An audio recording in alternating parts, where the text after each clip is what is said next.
네, 잘 쉬고 오셨습니까? 이제 주택의 분류를 볼게요. 지금까지 토지의 분류를 보셨던 거예요. 주택의 분류는 건축법상의 주택의 구분을 한번 공부를 해보실 필요가 있어요. 얘도 공법에서 이제 대놓고 문제가 나오는 부분 중에 하나인데, 나오게 되면 우리 개론에서도 문제로 가끔 나올 수는 있다는 얘기죠. 토지의 분류는 거의 매년 나와요. 근데 주택의 분류는 매년 나오는 개념은 아닙니다. 그래서 1번 단독주택이 있대요. 그리고 2번에 공동주택이 있답니다. 그럼 여러 세대가 같이 사는 주택을 공동주택이라고 하고 단독주택은 한 세대가 사는 주택이다. 기본적으로 그렇게 비교를 하시는 거예요. 그런데 이제 단독주택에 말 그대로 단독주택이 있대요. 그럼 이 단독주택은 한 세대만 거주하는 거예요. 근데 다중주택의 경우에는 여러 명이 동시에 거주를 해요. 그 대신 독립된 주거 공간으로 돼 있지만 얘는 치사시설 등이 독립적으로 다 구분되어 있는 건 아니에요. 이게 다중주택. 그리고 다가구 주택은 3층에 보통 집주인이 살면서 1, 2층 세주는 주택 있죠. 이게 다가구 주택이에요. 그럼 한 사람이 소유했잖아요. 그래서 얘도 단독주택이랍니다. 그리고 공간이 있는데, 공간은 고위직의 공무원이 직무상의 목적으로 주거용으로 쓰고 있는 것을 뭐라고 하냐면 얘를 공간이라고 한대요. 근데 이 공간이 만약에 공동주택이 되면 장관, 차관 같이 산다는 얘기잖아요. 예를 들어. 그러면 차관 부인은 항상 장관 집에서 다른 일을 하고 있겠네요. 집안일을 할 수밖에 없겠죠. 그럴 수는 없잖아요. 그러니까 공간은 당연히 단독주택이에요. 그 다음 공동주택의 대표주자 아파트가 있겠죠. 연립주택이 있고 얘는 빌라라고 생각하시면 되고 다세대 주택이 있어요. 다세대 주택. 그럼 다세대 주택 같은 경우에는 뭐라고 생각하시면 되냐면 얘 연립주택, 다세대 주택, 얘가 빌라라고 생각하시면 되는데 다세대 주택은 1101호가 아니라 101호와 102호 구분 등기가 돼 있어서 소유권자가 각각 다르죠. 이게 다세대 주택이에요. 그 다음 기숙사 여러 명이 공동으로 거주하죠. 공동주택에 해당이 됩니다.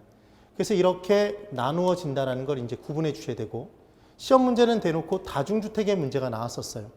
그래서 우리 교재에 다중주택에 대해서 이제 써놨는데 다중주택의 면적 기준이 330제곱미터 이하였는데 얘가 법이 개정돼서 공법이 개정돼서 건축법이 660제곱미터로 바뀌었대요. 그러니까 아직까지는 안 바뀌었는데 3월 중에 바뀐답니다. 그래서 이따가 제가 설명을 드려볼 거예요. 그리고 이제 공동주택이 있답니다. 그럼 공간과 기숙사를 보는데 공간은 정부의 고위관리가 직무상의 목적으로 사용하는 공간이라고 그랬죠. 그 다음 기숙사가 있었어요. 얘들이 건축법상에는 단독주택과 공동주택에 포함이 돼요. 그런데 이제 한 가지 기억을 해두셔야 될 내용이 뭐냐면 준주택의 개념이 있답니다. 준주택.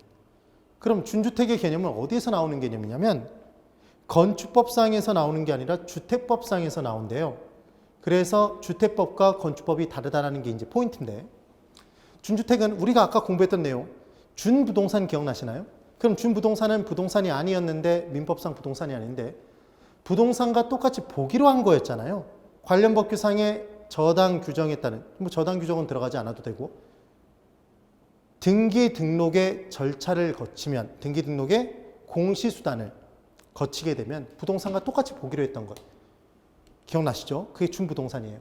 그럼 준주택은 원래는 주택이 아니지만 주택과 똑같이 보기로 한 거잖아요. 그래서 기억, 여기서 포인트는 주택 이외의 건축물과 그 부속 토지인 거죠. 이게 포인트인 거예요. 근데 얘가 뭐로 쓰이고 있냐면 주거시설로 이용이 가능한 거예요. 그래서 주택에 준하는 건축물이라고 보는 거죠. 얘가 준주택의 개념입니다. 그래서 준주택에 해당하는 게 뭐가 있냐면 노인복지주택이 있고 다중생활시설 얘는 고시원이라고 생각하시면 돼요.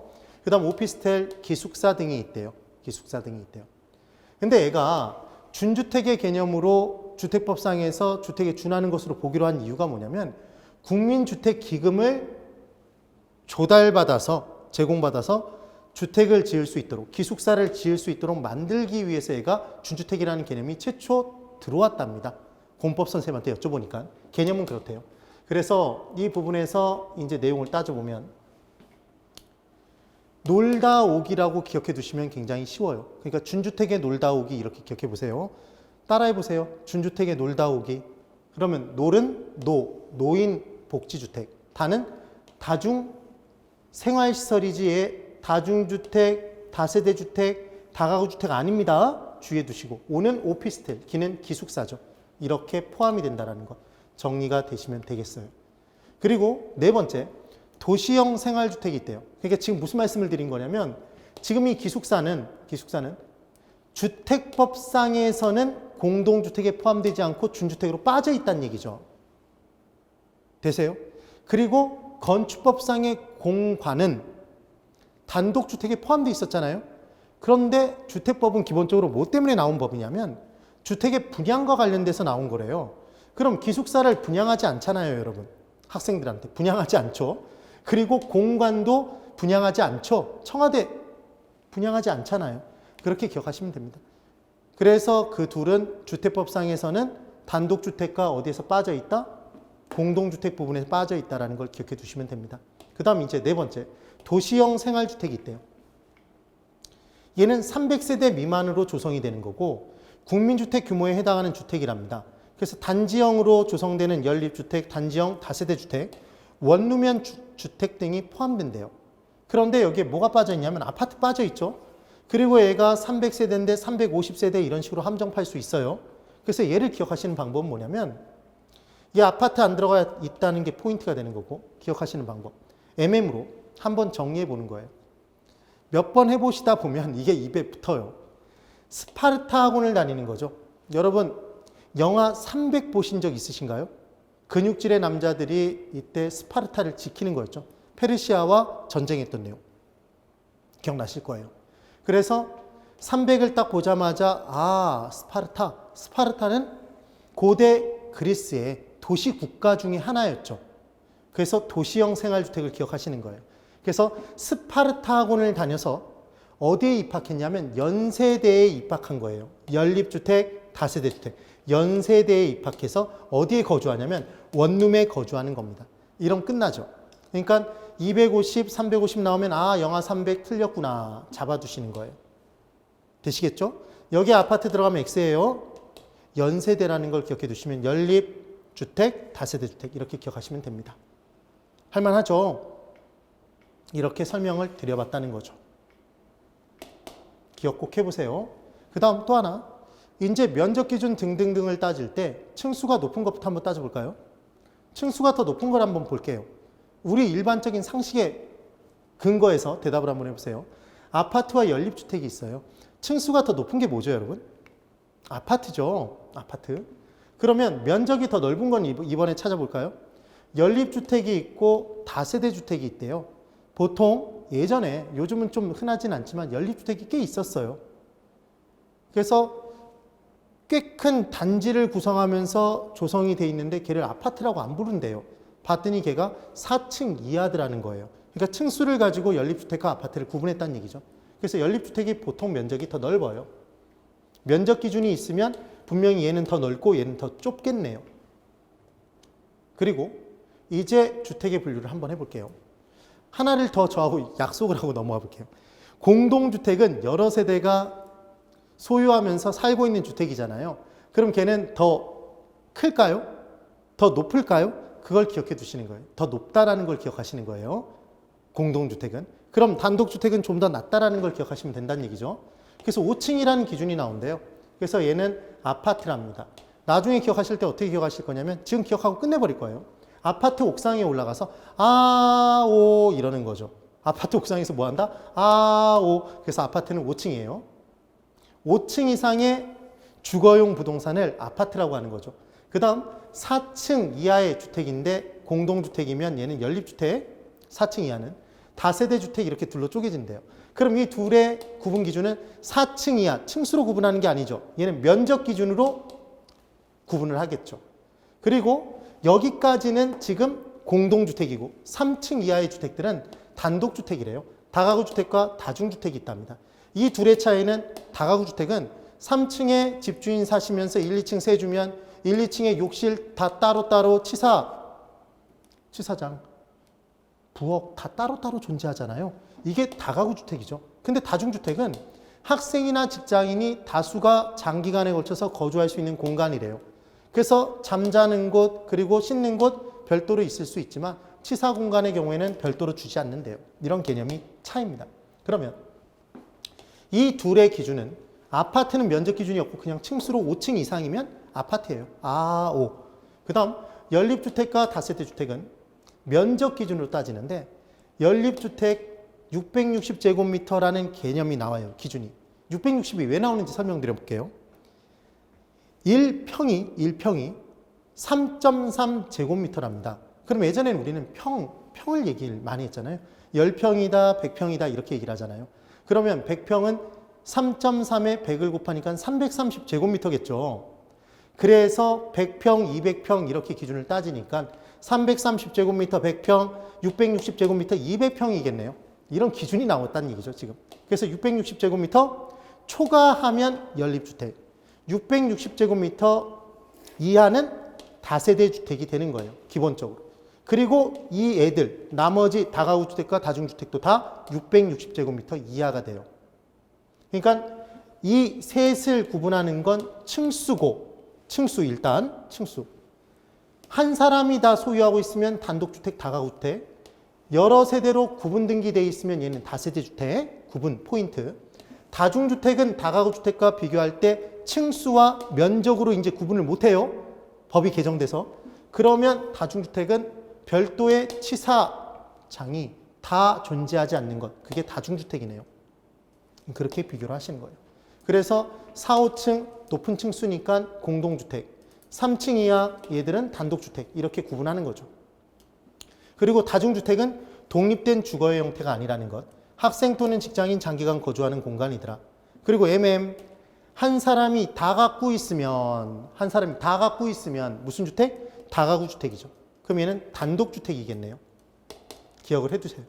그러니까 다세대 주택과의 차이점이 뭔지를 비교해 두시면 되는 거죠. 되셨나요? 그래서 이 부분까지의 내용을 설명을 한번 드려봤어요. 정확하게 기억해 두셔야 되고. 그리하여 지금 제가 어디까지 설명을 드렸냐면 48페이지의 중간 2번 건물의 분류에 괄호 1번 건축 양식, 한식, 양식, 절충식. 절충식이 부패가 아니라는 것만 기억하시면 돼요. 별로 중요한 거 아니고. 그 다음 괄호 2번에 건축 구조에 따른 분류에 동그라미 1번에 가구식 구조, 가늘고 구, 내구성, 오래 버티면서 쓰는 거죠. 가늘고 긴, 강력한 자재를 가지고 쓰는 거예요. 목재 등, 그때 철근 등을 가지고 쓰는 것. 이렇게 기억하시면 돼요. 그리고 동그라미 2번의 조적식은 만들 조자에 쌓을 적자예요. 쌓아서 만드는 것. 벽돌, 돌 등을 쌓아서 만드는 구조다. 지금 그 얘기고.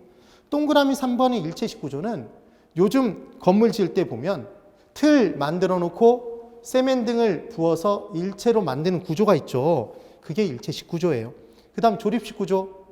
건물 중에 말 그대로 딱딱딱 끼워 맞춰서 조립해서 만드는 구조도 있잖아요. 얘가 조립식 구조입니다.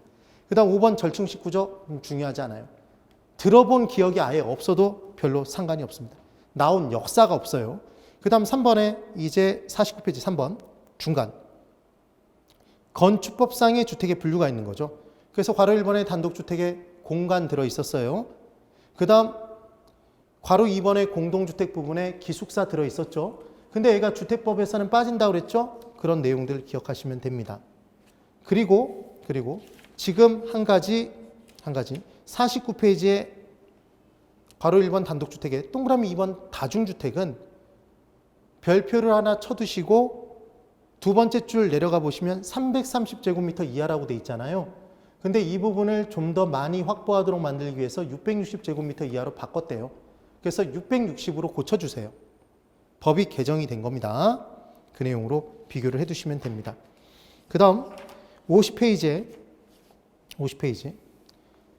4번 시장성, 수익성에 따른 부동산 분류가 있고 내용이 정리가 돼 있는데 별로 중요하지 않아요. 그냥 한번 심심할 때 읽어보세요. 그럼 심심하지 않으시면 읽어보지 않으셔도 된다는 얘기입니다. 그 다음 51페이지에 중요 기출문제 주택의 분류 중에서 공동주택의 유형으로 틀린 것을 골라보래요. 아파트, 연립주택, 다세대 주택 다 공동주택이었죠. 기숙사도 공동주택이죠. 그런데 4번의 다중주택은 단독주택이었다는 게 기억나시면 됩니다. 되셨죠? 비교 꼭 해두세요. 그리고 그 해설 부분도 이제 고칠게요. 다중주택 부분에 방가로 1번, 동그라미 1번, 2번, 3번 돼 있는데 동그라미 3번에 330제곱미터 이하를 뭐로 고친다? 660제곱미터로. 그렇게만 고쳐주시면 됩니다. 하셨나요? 그럼 꼭 정리해 두세요. 그 다음 52페이지에 이제 부동산의 특성과 본질적 가치라고 해서 내용들이 있는데 이 부분의 내용을 오늘 좀 달리기에는 약간 무리가 있을 거는 같아요. 그리고 부동산의 특성도 한 시간에 걸쳐서 좀 연결해서 공부하는 게 좋을 듯 해서 오늘 수업은 제가 여기까지를 좀 진행하려고 합니다. 그리고 저하고 한 가지 약속하실 게 제가 기본이론반에서는 정말 시험에 나오는 중요한 내용들만 골라서 기본이론반을 진행을 할 거예요. 그러다 보니 우리 이 기본서에 있는 내용에 들어가 있는데 빠지는 부분도 있을 겁니다.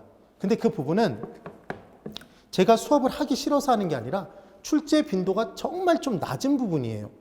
근데 아예 안 나온다고 얘기는 하지 못하기 때문에 제가 그 부분까지는 집어넣어 놨지만 지금 기본 이론반에서는 다루지 않겠다는 얘기예요. 그럼 언제 다룰 거냐면 저는 3, 4월 달에 심화 이론반을 진행할 때 무슨 중요한 내용들만 갖고 심화 이론반을 정리하진 않을 거예요. 심화 이론반은 기본 이론반을 다 들으신 분들만 들어주셔야 돼요. 저하고 약속하실 거예요.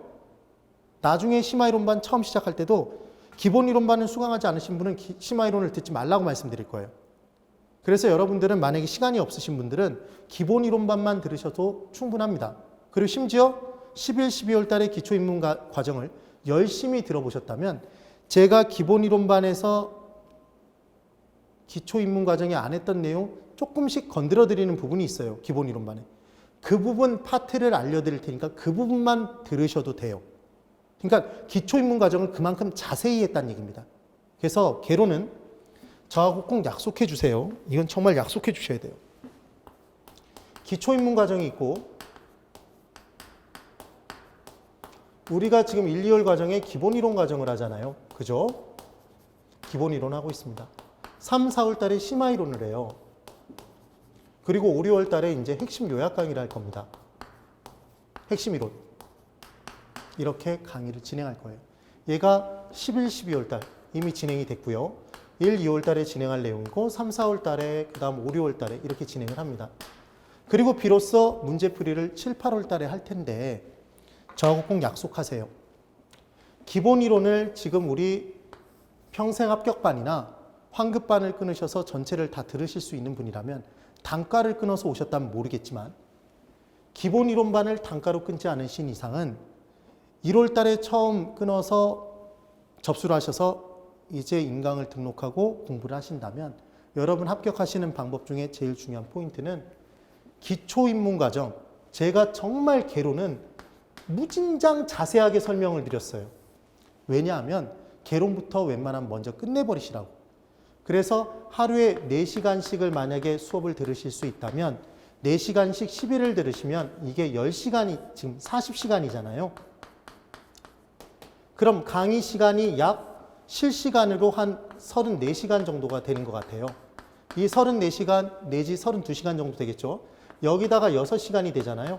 이 6시간이 제가 이 각각의 파트에 연결해서 뭘 해드렸냐면 기출문제를 처음부터 시작해서 총론부터 시작해서 쭉 계속 풀어드리고 있어요. 매일 3문제씩. 이게 지금 네이버 밴드에 제 박수연의 멘토링 개론에 들어있는 내용이죠. 계속 말씀을 드렸던 내용이에요. 그래서 지금 그 부분에서 기초입문 과정을 먼저 얘는 진도가 다 끝나 있으니까 총론 들었으면 그 총론에 해당하는 부분에 매일 기뽀를, 매일 기출문제 뽀개기를 풀어보시고 먼저 그것에 대한 해설 강의를 제가 멘토링 동영상으로 찍어드려 놨잖아요. 그래서 밴드에 보시면 해시태그가 달려 있어서 멘토링 동영상을 누르시면 1번부터 쫙 뜨게 돼 있습니다. 그래서 하나하나 쭉 살펴보면서 공부를 해주세요. 그렇게 10일 정도를 공부하고 나시면 개론 성적이 60점, 최소 60점 이상이 돼요. 정말로. 정말로. 저를 믿으세요. 그러면 그 다음에 기본 이론반 과정을 들을 때 개론을 살짝 빼놓은 상태에서 이걸 개론을 계속 따라 듣지 않고 개론을 들을 날에 개론 강의가 올라가 있는 날에 이걸 4시간씩 다 계속해서 계속 듣지 마시고 그 남는 시간에 민법을 해주세요. 민법에 좀 더 몰두해 주시는 거예요. 그러면서 공법도 같이 들어주시고, 그리고 개론은 계속 밴드에 들어오셔서 매일 기법 제가 계속 3문제씩 올려드릴 거예요. 기출문제가 끝나면 그 기출문제를 응용한 문제, 그리고 응용 문제까지 끝나면 제가 다른 문제집의 문제들까지 다 동원해서 시험에 나올 만한 것들은 계속 다뤄드릴 거예요. 그럼 복습의 효과가 계속 보고 있겠죠? 그럼 까먹지 않은 상태에서 다른 과목을 공부할 수 있게 된다는 얘기입니다. 되시겠죠? 그래서 그렇게 공부를 해주셨다면 기본 이론 과정은 꼭 반드시 모든 과정을 다 들어야 되는 게 아니라 제가 체크해드리는 내용들만 선별해서 들어주시라는 거죠. 시간 절약됩니다. 그리고 문제집을 계속 푸시는 거예요. 문제를 별도로. 제가 나눠드린 문제를. 그리고 심화이론반이나 이런 부분에서도 제가 말씀드린 부분만 찾아서 들어보시는 거예요. 됐나요? 저하고 꼭 약속을 해주셔야 돼요. 그러면 여러분들은 정말 쉽게 올해 32회에 동차까지 합격을 하실 수가 있습니다.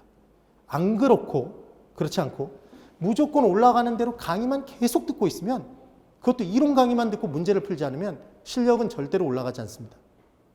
그리고 공부 방법이나 그리고 정말 어려운 내용이 있다 그러면 저한테 꼭 소통하세요. 저와의 소통.